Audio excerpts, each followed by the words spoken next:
नमस्कार, मैं हूं अनुज। आज के मुख्य समाचार में आपका स्वागत है। इतिहास में जहर घोलने का षड्यंत्र।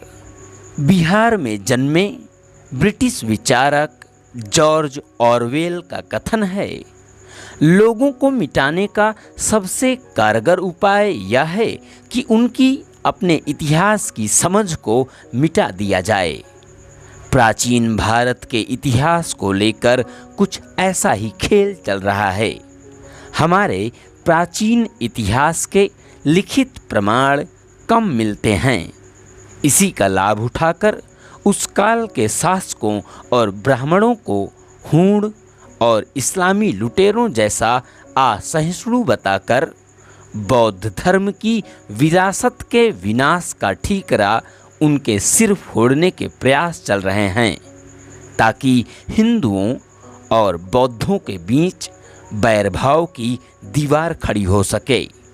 इसकी शुरुआत पुष्यमित्र शुंग को बौद्ध धर्म का विध्वंसक बताकर की जाती है।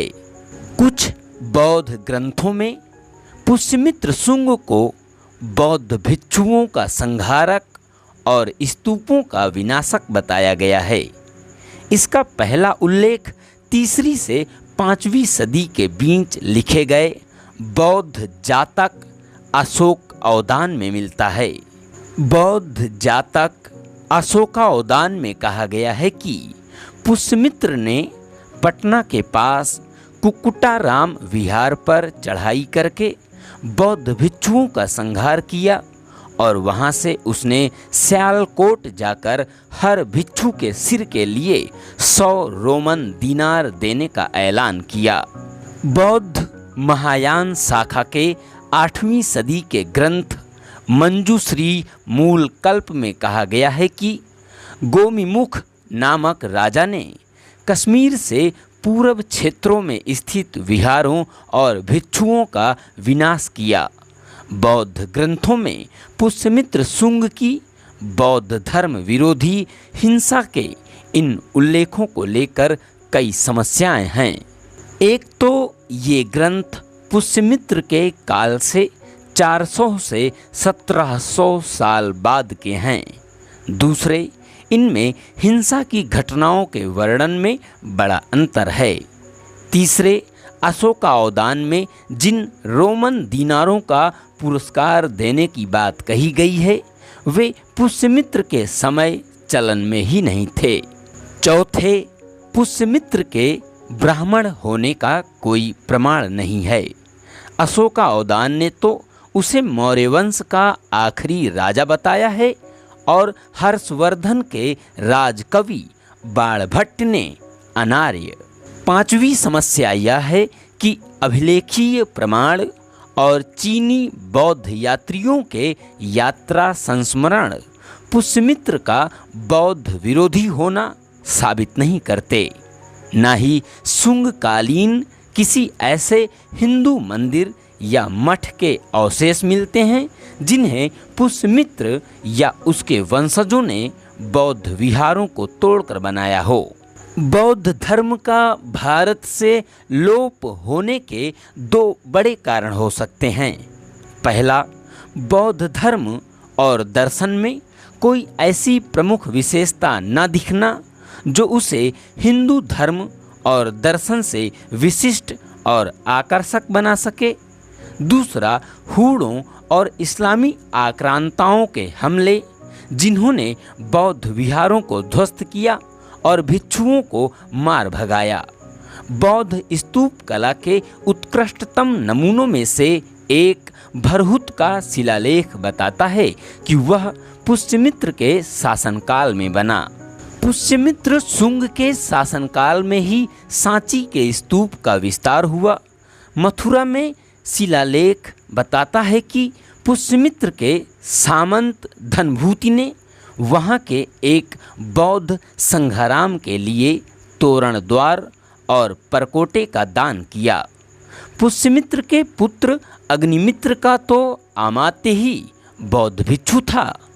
स्पष्ट है ब्राह्मणों और बौद्धों के बीच जिस बैरभाव का इतिहास गढ़ा जा रहा है वह कभी भी सच नहीं था।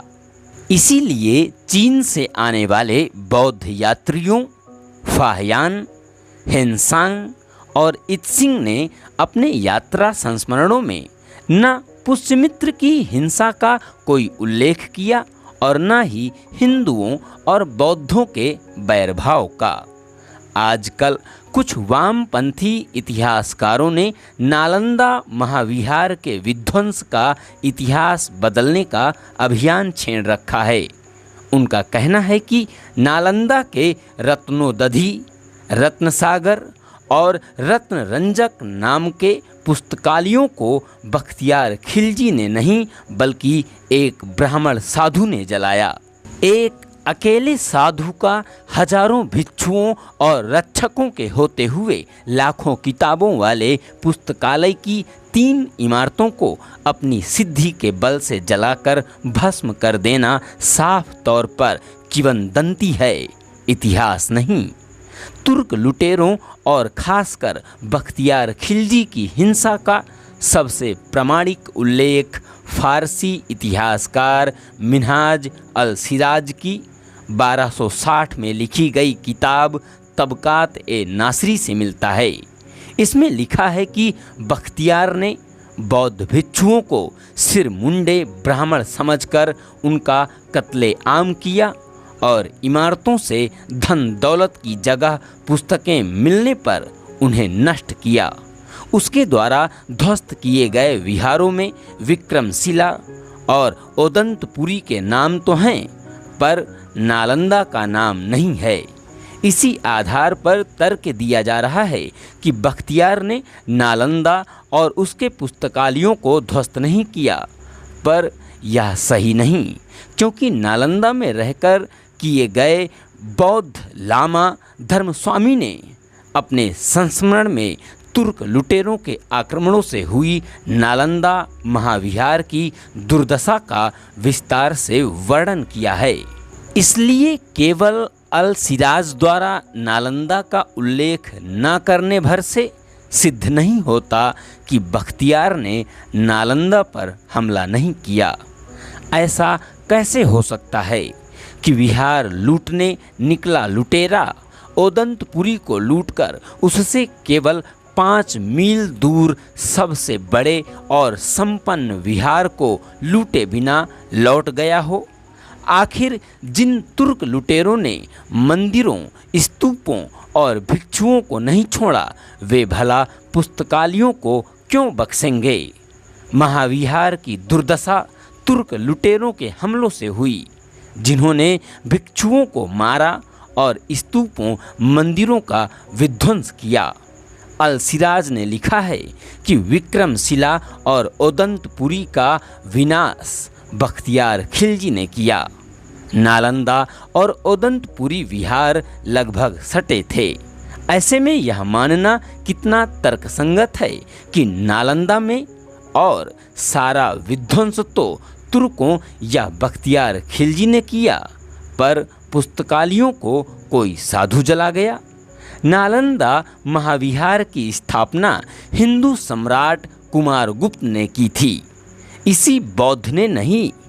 200 गांवों का दान देकर आय का स्थिर स्रोत सम्राट हर्षवर्धन ने बनाया। वहाँ शिक्षा का माध्यम संस्कृत था।